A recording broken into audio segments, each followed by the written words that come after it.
The drive to Tigray isn't for the faint of heart. It's a journey through landscapes that seem to belong to another time. Dusty roads wind through valleys carved by ancient rivers. Towering cliffs rise up on either side, painted in shades of ochre, burnt orange, and deep crimson. The air is thin and dry. The silence is broken only by the occasional bleating of goats or the distant cry of a bird.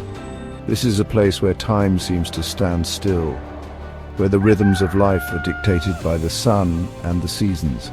It's harsh, unforgiving, and undeniably beautiful. It gets under your skin.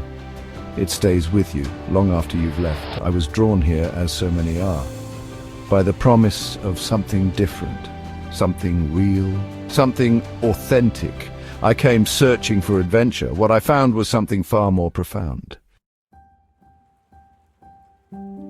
The landscape of Tigray is a testament to the power of nature and the resilience of life. Despite the harsh conditions, the land is surprisingly alive. Acacia trees dot the hillsides, their branches reaching towards the sky like gnarled fingers. Birds of prey circle overhead, their shadows gliding across the rocks below. Even in the driest months, pockets of green defy the odds, a reminder that even in the most desolate of places, life finds a way. This tenacity is mirrored in the people of Tigray. They are tough, resourceful, and deeply connected to their land. They have to be to survive here. I met Tesfaye in a small village outside of Mekelle. He was a wiry man with a weathered face and kind eyes. He spoke limited English, but his smile was universal. He agreed to be my guide for the next few days, to take me to some of the region's most sacred sites. Our first destination was Abuna Yemata Guh, a 5th century church carved into the side of a sheer cliff face. It's a challenging climb, not for the faint of heart, but Tesfaye assured me it would be worth it. This place, he said, is special. You will see. The climb to Abuna Yemata Guh is a pilgrimage in itself, a test of faith and endurance. The path is treacherous, a narrow ledge clinging to the cliff face, hundreds of feet above the valley floor. One wrong step and it's a long way down. But we weren't alone. Local pilgrims, young and old, made the climb with us, their faces etched with determination, their faith unwavering. As we climbed, Tesfaye pointed out ancient paintings on the rock walls, faded images of saints and angels, whispers of a past long gone. The higher we climbed, the thinner the air became. My lungs burned, my legs screamed, but I pushed on, driven by a force I couldn't quite explain. Section 5, Whispers in Stone. Reaching the top was like stepping into another world. The church, carved directly into the rock face, seemed to blend seamlessly with its surroundings. It was as if it had always been there, a part of the mountain itself. The interior was small and dimly lit, the air thick with the scent of incense and the weight of centuries. Faded murals adorned the walls, depicting biblical scenes in vibrant colors. A lone monk, his face etched with time, sat quietly in a corner, his eyes closed in prayer.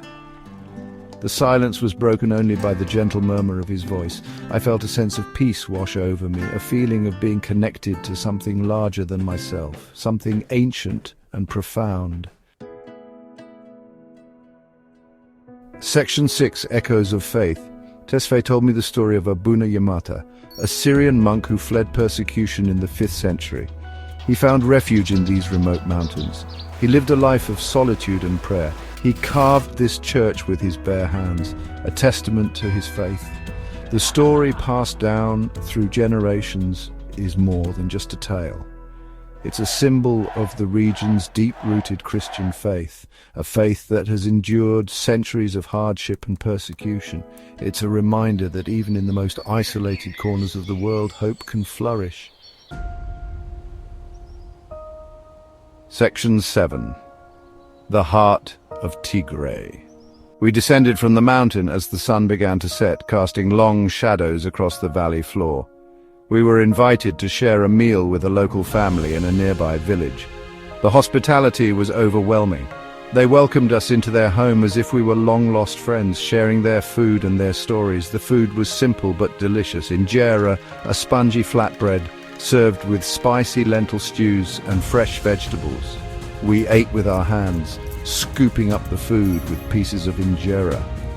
The conversation flowed easily, despite the language barrier. We talked about our families, our lives, and our hopes for the future. I realized that beneath the surface, we weren't so different after all. Section 8. A cup of tradition. Later that evening, we were invited to participate in a traditional coffee ceremony. Coffee in Tigray is more than just a drink. It's a ritual, a social event, a way of life. The beans are roasted over an open fire, the aroma filling the air with a rich, intoxicating scent. The coffee is brewed in a clay pot and poured into tiny, handleless cups. The first cup is always the strongest, the most bitter. It's meant to be savored, to be appreciated. As the ceremony continues, the coffee becomes sweeter, more diluted, a symbol of the growing bond between the participants. As I sipped the bitter brew, I thought about the day's journey, the physical challenges, the spiritual rewards, the kindness of strangers. I felt a sense of gratitude for this experience, for the opportunity to witness this ancient culture firsthand. Section 9. Finding Solace. My time in Tigray was a transformative experience. It challenged me physically and spiritually. It forced me to confront my own preconceptions. It opened my eyes to a world I never knew existed. I came to Tigray searching for adventure. What I found was something far more profound. I found a sense of peace, a connection to something larger than myself. As I stood on the edge of the valley, watching the sun disappear below the horizon, I knew that a part of me would always remain here. In this land of ancient rock and holy hopes, a land where time seems to stand still, a land that will forever hold a special place in my heart.